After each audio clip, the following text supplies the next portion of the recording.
Hello everyone, welcome to Sanmarga classes. ಮುಂದಿನ ಪ್ರಶ್ನೆ ಪ್ರಜಾಪ್ರಭುತ್ವ ಎನ್ನುವಂತಹ ಚಾಪ್ಟರ್.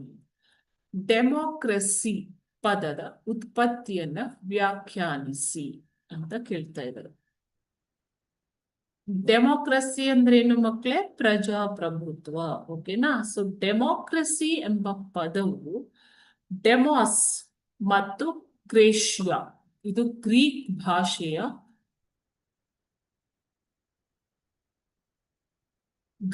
ಭಾಷೆಯ ಡೆಮಾಸ್ ಮತ್ತು ಕ್ರೇಷಿಯಾ ಎಂಬ ಪದಗಳಿಂದ ಬಂದಿರುವಂಥದ್ದು.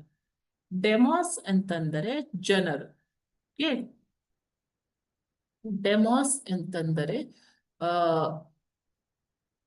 ಜನರು ಮತ್ತು ಕ್ರೇಷಿಯಾ ಎಂದರೆ ಅಧಿಕಾರ, ಜನರ ಅಧಿಕಾರ ಎಂಬಂಥದ್ದು. ಏನಾ?